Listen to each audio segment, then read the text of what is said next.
الله الرحمن الرحيم. السلام عليكم ورحمة الله وبركاته. dhammaan ummadda muslimiinta meel kasto ay dunida dacaladeeda ka joogaan waxaan ku salaamayaa salaanta islaamka. Salaamullaahi calaykum waraxmatullaahi wabarakaatuh. Asxaabtayda qaaliga aad baan idiin salaamayaa. Kulligiinba waxaan idin leeyahay salaan boqortooyo ayaan idiin soo waraxmatullaahi wabarakaatuh. dhammaan baa khiyaarta sharafta mudan leh aad baan idiin salaamayaa. maanta maxaan rabaa wax yar oo kadisa insha Allah biidmillaahi rahmaan inaan kaga farxiyo hadii Allah awooda la ogolaado.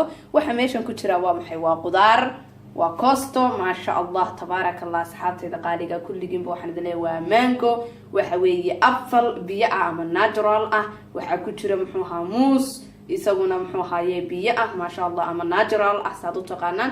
wadankeena alxamdulillah shukr ilaahi baba barwaaqay wax wada natural baa laga helayay alxamdulillah rabbil alamin. waxa ku jira kosto intaas maxaan ka sameeynayaa hadaba sharaabkaas waa sharaabaan inaba caadi ahayn insha Allah biidmillaahi arrahmaan. wax badan aan iskaga gartay maxaa ku jira ka ugu muhiimsan ee caloosha ku socodsiinaya amaba calooshaada jilcinaya maxaa kamid ah insha Allah biidmillaahi arrahmaan.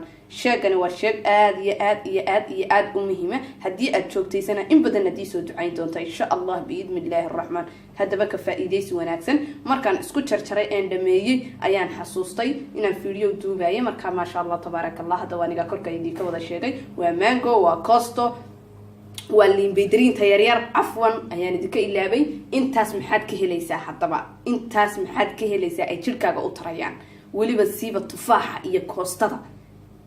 tufaaxu wuxuu ka nuugayaa dhiiga, wuxuu jirkaaga ka nuugayaa faatiska ku jira. liin macaantu maxay ku siinaysaa? jirkaaga waxay siinaysaa biyo fara badan. waa liin beydriinta yaryar, liin macaanta caadiga maaha. liin beydriinta yaryar maxay jirkaaga siinaysaa? beydriinta yaryar ubadka iyo dadka waaweynba way u wanaagsan tahay ma sha Allah tabarakallah. hadaba maanta sharaabkani caadi maaha sidoo inoogu soo baxana ila wada dhugta.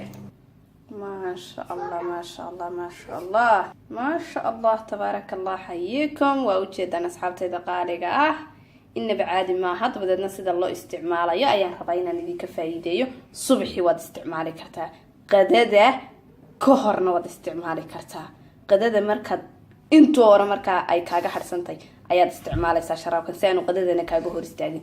qadadana waxaad isticmaalaysaa de wax yar oo muxuu ahaayay iska jilicsan oo bariis iyo baasta aan ahayn. waa hadii aad doonayso calooshaada inay jilicdo oo ay qurux badnaato oo babaasir iyo xanuun iyo wax kasta aad hadii Allah awooda la Allah inaga ilaaliyo aad ka dhowrsoonaato insha Allah biidmillaahi arrahmaan. gabadh kasto cabtaana waxaan filayaa inay ii soo ducayn doonto xagga commentiga iigu reeba insha Allah biidmillaahi arrahmaan. waxaan idinkaga tagayaa sidaas iyo nabadgelyo. hana ilaabina like subscribe خير بدن بندير رجينا إن شاء الله بإذن الله الرحمن. السلام الله عليكم ورحمة